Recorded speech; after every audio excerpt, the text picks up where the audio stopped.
Everyone, welcome back to another video. तो फ़िलहाल हम लोग पहुंच गए हैं अपने घर यानी कि वर्क प्लेस। और यहाँ पे हम अपना लगेज कलेक्ट कर रहे हैं।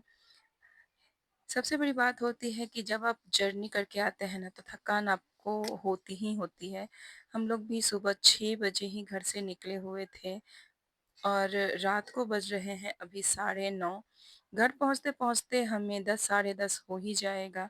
थकान बहुत ज़्यादा ही लग रही थी क्योंकि आप एक जगह जब बैठे हुए रहते हैं ना तो थकान ज़्यादा महसूस होती है। तो खा पी के हम लोग सो गए। नेक्स्ट डे का ये व्लॉग हो रहा है शुरू, जहाँ पे मैं लेके चलती हूँ बर्ड्स को खाना, भोजन और पानी देने के लिए। तो ये मेरा छुट्टियों का ही काम होता ही होता है, जहाँ पे ये काम मैं सबसे पहले करती हूँ। तो फ़िलहाल छुट्टियाँ चल रही हैं तो मैंने सोचा कि ये काम पहले कर लें। बहुत टाइम हो गया है, मैंने बर्ड्स को पानी और खाना दिया नहीं है।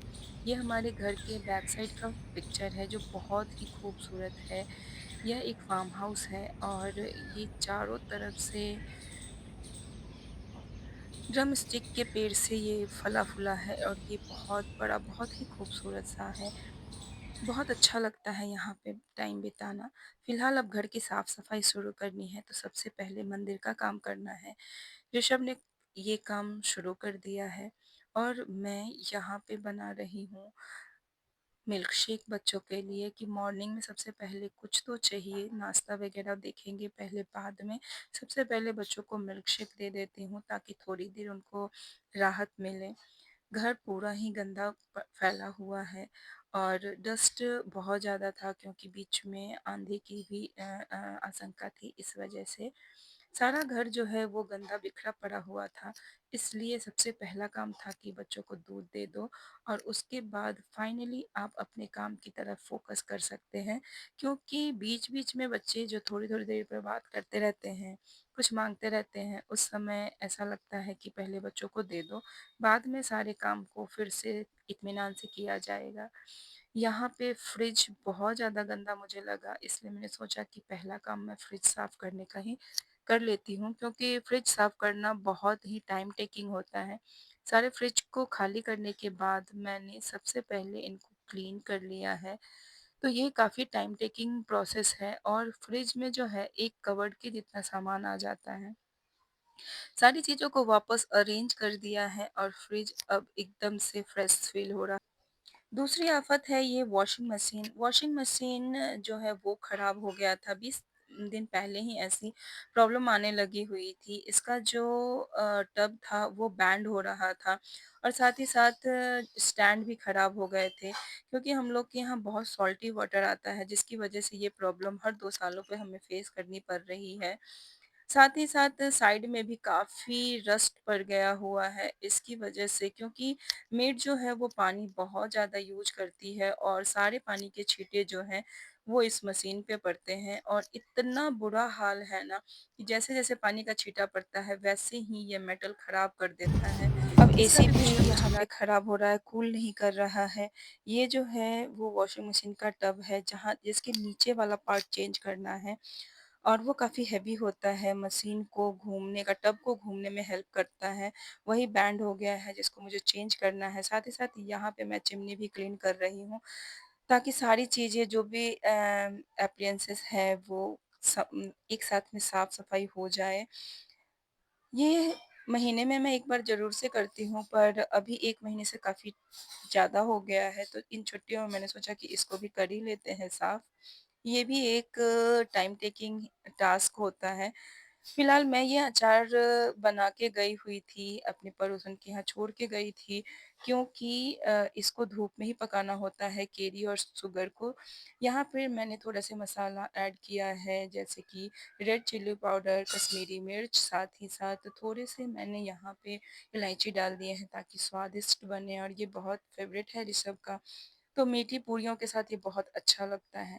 अब मैं रिश्या को लेके जा रही हूँ उसका एग्ज़ाम दिलवाने के लिए। रिश्या के एग्ज़ाम दिलवाने में पूरे दिन लग गए क्योंकि इसके 2 पेपर थे। एक थे 3 बजे से 5 बजे तक और फिर 5 से 6 तो काफ़ी दूर था, जाने-आने में भी डेढ़ घंटे का टाइम लग गया था, इसलिए ये पूरा दिन ही हमारा चला गया। तो फिलहाल जब से घर से आई हूँ, आराम नहीं मुझे लगा था कि घर इतने दिनों से बंद था, चलो साफ-सफाई कर लेंगे, सारी चीज़ें हो जाएँगी पूरी, ख़त्म हो जाएँगी, चलो झंझट ख़त्म हो गया, अब बस घर को सेट कर दो और थोड़े दिन रिलैक्स करो देन बैक टू वर्क। लेकिन इतनी बुरी कंडीशन है ना घर की कि मैं बता ही नहीं सकती हूँ क्या हाल होने वाला है आने वाले 10-15 दिनों तक हम लोगों का।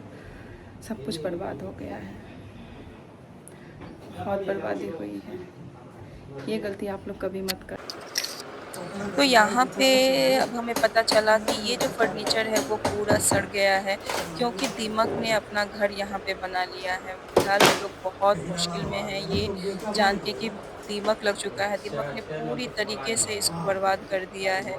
तो जितने शौक से हम लोगों ने घर बनवाया था वो सब यहाँ पे आज गिरते हुए दिख रहा है। ये देखिए साथ ही साथ पूरा दीमक ने खा के ख़त्म कर दिया है। हम लोगों की ये गलती थी कि हम लोगों ने अपनी आँखों के सामने ये देखा नहीं, वरना थोड़ी बहुत चीज़ें आप कर सकते हैं कि हर जगह पे आपको लैमिनेट लगाना है, चाहे वो बैक एरिया हो या फ्रंट एरिया तो होता ही है, पर बैक एरिया में अगर आप ये लगाते हैं तो इसके चांसेस थोड़े कम होते हैं। हालाँकि दीमक कहीं भी लग जाता है जहाँ लकड़ी के सामान हो क्योंकि मिट्टी में भी दीमक लग जाते हैं। तो ये एरिया ही ऐसा है, यहाँ पे मोस्ट ऑफ लोगों के घर में ये प्रॉब्लम होती है। हम लोगों ने अगर पहले से ही ट्रीटमेंट करवाई होती जैसे प्लास्टर करते समय या फिर फर्नीचर करने से पहले, तो ये संभावना तो कम हो जाती। पर हमें बिल्कुल भी मालूम नहीं था कि ऐसा भी कुछ हो, मैंने दीमक देखा ही नहीं था।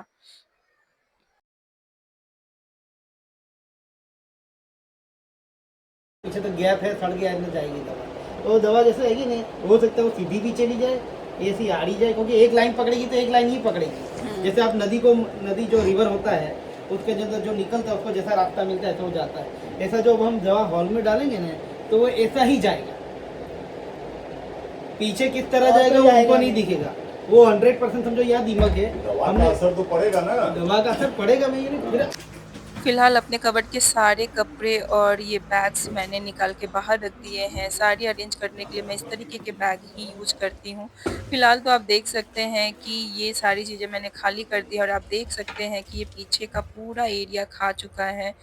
तो ये जो ट्रीटमेंट करवाने के लिए हम लोगों ने बुलाया था टरमाइन ट्रीटमेंट, उन लोगों ने बोला कि ये पूरा ख़त्म हो चुका है और आपको ये इनको निकलवाना होगा, जितनी जल्दी निकाल देंगे उतना बेटर रहेगा। तो इन लोगों ने हर जगह पे ट्रीटमेंट की और इन लोगों ने ही बताया कि पूरे घर में दीमक फैल चुका है, तो आप इन सबको जितनी जल्दी निकालेंगे उतना ही अच्छा रहेगा। क्योंकि दीमक ये के बारे इतना में जब तैयार आप होना रिसर्च पड़ेगा करेंगे ऊपर ना तो नीचे आपको पता ऊपर चलेगा वो नीचे बहुत ऊपर जल्दी ऊपर फैलता है, यानी कि ऊपर एक दिन में ऊपर अगर मैं नीचे बोलूँ तो एक टेबल को ये वो खा दीवार को सकता जैसे है, यहाँ पे इतनी टाइल्स है कैपेबिलिटी होती तो है मेरा उनके सीमेंट पूरा अंदर लगा में हुआ है। और बहुत बड़ी संख्या में होती है। फिलहाल टेंशन में ही अब हम लोग पहुँच गए हैं स्क्रीन पार्लर क्योंकि मुझे बहुत रोना आ रहा था इन सबको देखते हुए। सबका चेहरा उतरा हुआ था क्योंकि अब आने वाले 10-15 दिनों तक हमें बहुत मेहनत करनी है।